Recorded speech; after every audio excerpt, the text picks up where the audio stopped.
Com. Top 5 coaches poised for a breakout. Thought we'd take a break from the, rigmarole of all the legal mumbo jumbo going on. And, fine by me. Look, we've talked enough about it, or like, here's a problem, there's a problem. Just talk about some actual coaches I think that are on the rise. And some of these, I've talked about before. But number 5, John Sumrall. At Tulane. Now, look, he's certainly a coach on the rise. Troy's been one of the better teams in the Sun Belt as he's been the head coach there. He's a defensive genius, really a guy who can do some things. And the reason I think he's poised for a breakout is he's walking into a situation at Tulane where he is taking over Willie Fritz, who built a very solid foundation there. This isn't a Tulane team that's struggling and trying to find the next guy. They found the next guy in John Sumrall, who's stepping into a program that, for all intents and purposes, in the modern era, in spite of NIL and the transfer portal and losing coaches, is established as a winner, and he's able to sell that pretty easily. It's going to be his vision and not Willie Fritz's, but he steps into a really good situation in the group of 5 with a program at Tulane who is trying to win as much as they can and is putting as many resources as they can behind it right now. And I would say in the next couple of years in the 12-team playoff that with John Sumrall, Tulane's poised to probably get one of those group of 5, that group of 5 spot. Yeah, we'll see. I mean, just how the group of 5s are treated, but they would be as strong as candidate as anybody. I mean, given that a lot of the group of 5s have been taken away. There's a bunch of them in the Big 12 now at this point that would have been on that list. But, yeah, I think Tulane's certainly a spot that you lose Willie Fritz and you're like, oh, no, who's going to follow up what a great run that he had? But I think John Sumrall is a fantastic hire, and I think if you're a Tulane fan, that you're more than pleased with what he's already done in his career and the potential that he has to come to New Orleans and further what Willie Fritz was able to do with all the noise that he made before heading to Houston. So, yeah, John Sumrall, 23-4 in his career. He's got a couple of conference championships, win streaks, big games, talented players, and just a really well-run program there at Troy. So wasn't a long stint there, but made a big impact and enough that Tulane was like, all right, here's our next guy to follow up the last guy who was pretty dadgum good. So, yeah, I think John Sumrall was a great hire and certainly a name we'll be hearing a lot more of. Number 4. Jonathan Smith at Michigan State.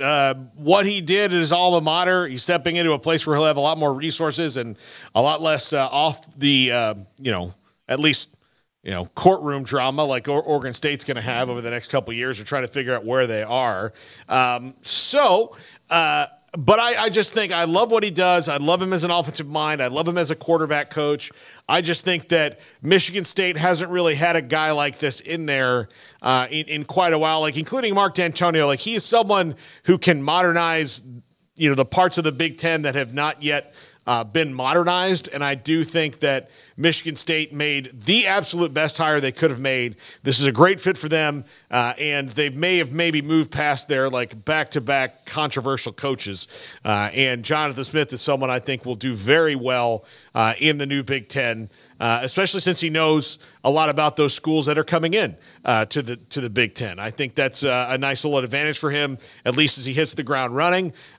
And I just think I'm not going to say the sky's the limit for Michigan State, but they're a program that's won it at pretty high levels before, and I think they can do it again with more consistency with a guy who's maybe more in tune to the modern game than they've had.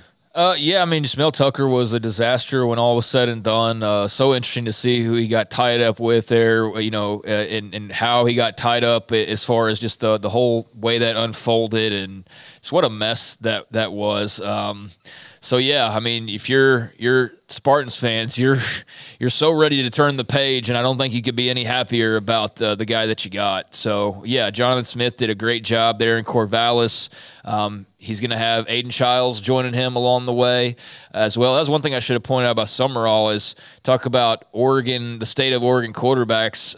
Sumrall got Ty Thompson to join the fray down there in NOLA. But, Yeah, I think Jonathan Smith with his creative offense, it was a lot of fun to watch at Oregon State. Loved what he did with Damian Martinez. Thought Damian Martinez would maybe follow him, and he's just a Texas guy, so I follow him pretty close. But, yeah, I mean, that's a great hire. I think easy choice for him ultimately. I know Oregon State fans are bummed, and there's ties and all that, but, I mean, the platform being larger, more money, more security, bigger conference, all of that, I mean, it seemed like a pretty obvious step up for him, and so he's got quite the challenge. I mean, Michigan's better than it's been in 30 years, right? You've got other new minds like Lincoln Riley that's also entering the league, so the Big Ten itself is in for an interesting influx as far as offensive philosophies and just the new booties on the block, and so he'll be a fun addition for sure. Number 3, Rhett Lashlee stepping into a power conference for however long it is a power conference, but he has done really well at SMU. Ain't that going to be like if they get in there and then like a year later the whole thing falls apart? For nearly like 35 years, they've been wanting this opportunity again. Yeah, as a university, as an institution, as a fan base. They've got big money people that's what they want to spend their money on, is right. SMU being good at sports again, particularly football, because they love it. And they miss the Pony Express days. They want it so bad. And then they finally found a way in the door. And then, the rug might get pulled out from under them. That being said, regardless of what happens with SMU and the conference around them, Rhett Lashlee is a dude who I think is on the way up. I mean, he comes from the Gus Malzahn tree. He's a really brilliant offensive mind. He's also been able to pair that with an effective defense and complementary football. He can recruit really, really well. And do I think he's going to be at SMU forever? No, I don't. I particularly think if that Arkansas job opens up in a year, that is who they're going to call. He is poised for a huge breakout, not only at SMU, but career-wise. We've had him on the show a bunch of times. Love having Coach Lashlee on the show. Really, really like his football mind and what he's doing and the way that he's approaching the new era of college football and kind of just going at it with both barrels. This is a dude who I think has a very, very bright future wherever he is. And I kind of do hope it's at SMU for a while, because I like the idea of the story of SMU being a kind of a fun program again. But if it's not, if it's somewhere else like Arkansas, then watch out. Arkansas might become relevant again. Yeah, and I wasn't trying to dunk on SMU by any means. It's just the odds of finally getting into a power conference and then it being the situation where it is just kind of wild. And so hopefully that works out in their favor. I will say there are a couple of fans that live up to the SMU fan stereotype so much that part of me doesn't want to see them succeed because they are so obnoxious. But Rhett Lashlee being on this show and having talked to him a few times does make me ultimately want to see them succeed for his sake and for the players on that roster and the genuine, non-obnoxious SMU fans who really just want to win again and who've been through some really tough years ever since the big blow up there in the 80s and the death penalty and everything that's followed that. So they've made their move. If you're an SMU fan, you got to be super excited, and rightfully so. And you got to be excited for a variety of reasons. Playing in the ACC this year and beyond looks like it's going to be a brilliant move.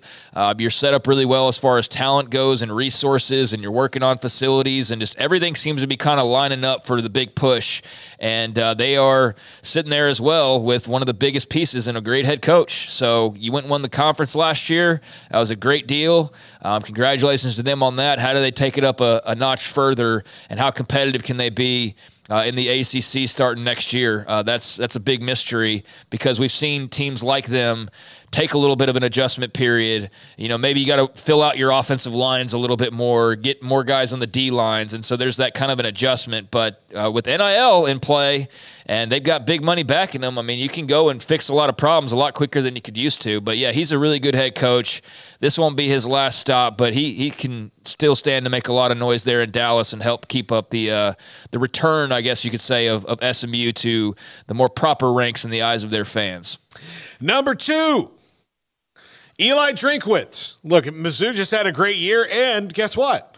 The boosters have rewarded the program as such. They're going to double down. I mean, Luther Burden getting some money to stay. Luther Burden is a dude that I guarantee you the vultures were circling when he started playing as well as he did. And those same Mizzou boosters were sweating bullets like this big, thinking about like, oh, man, we have this guy who may be, and I do think the best all-around offensive player coming back in college football next year is Luther Burden.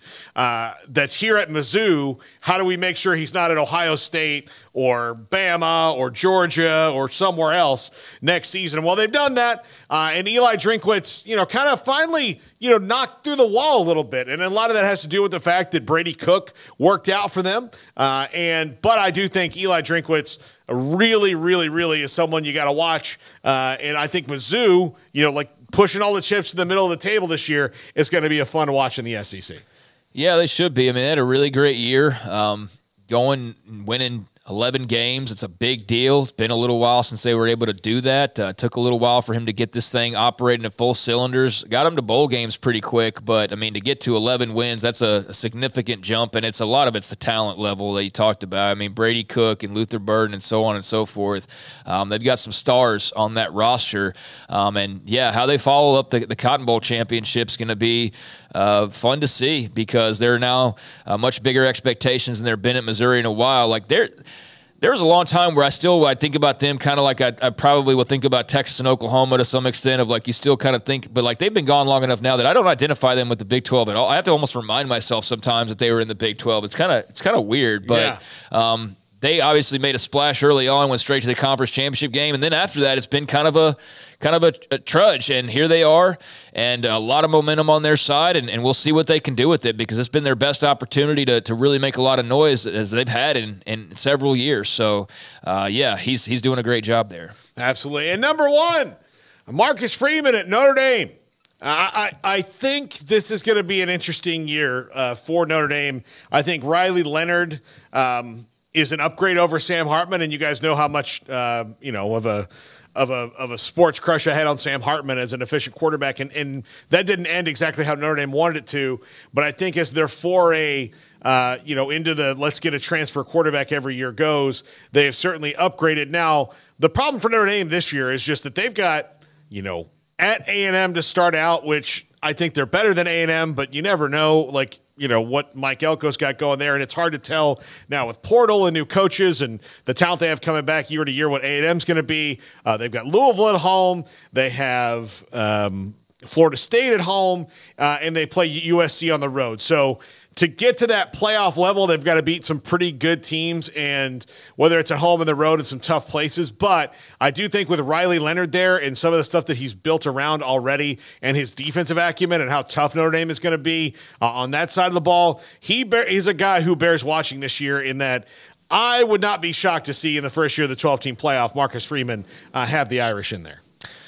All I want to know when it comes to Notre Dame is what Stephen A. Smith has to say. Noted college football expert Stephen A. and Mad Dog. What fiery takes do they have on Notre Dame's place in college football? Saw that stupid video so many damn times yesterday, but no, he's done a great job, and they're on a nice path. Although the path, depending on who you talk to, is a little bit murky, right? I mean, with the automatic qualifiers in the future playoffs, how exactly is that going to work for a Notre Dame? But as we pointed out, they had a major presence in the negotiations of the format and will continue to. And I guess most of the conversation surrounding them is going to be about their future alliance or their future independence and what all that looks like. But, man, he did not take over an easy gig by any means and got off to a very rocky start initially. But he's righted the ship, and, it seems like they've definitely pegged the right guy. And I like him. I think that they're a fun team to watch that's got a long way to go, but I like his presence. I like the interviews that I've seen from him. I can see why guys want to play for him. And, that really started off and looked disastrous, initially. But they've really done a great job in not making that be the case and turning that around pretty quick. So, I think Marcus Freeman's got a tremendous amount of upside and a fun young coach to watch, and we'll see what he does with the Irish. They're not the most, I guess, lovable program in the world, but it's really, for me at least, it's hard not to root for a guy like Marcus Freeman. Absolutely. I like Marcus Freeman. I think that he's one of those guys that a lot of coaches are going to model what they do after because he kind of gets he knows how to talk to the youths. The youths. He knows how to like put put your preconceived notions about what you should say or what you could say and like what you do aside, and like he can put himself in anybody's world, I think. And I think that is that's pretty impressive. And look, the Notre Dame job, for everybody who hates it, it's one of the toughest jobs in all of college sports is coaching football at Notre Dame, because even though they haven't won a national title since 1988, every Notre Dame fan wakes up in the morning and thinks it's January 1st, 1989 again. You know, Rudy's still on the roster. They wake up and they're like, all right, okay, Rocky and Ismail, what's next? Like, okay, that's how it is in their head. So it is a very, very tough job because of the expectation.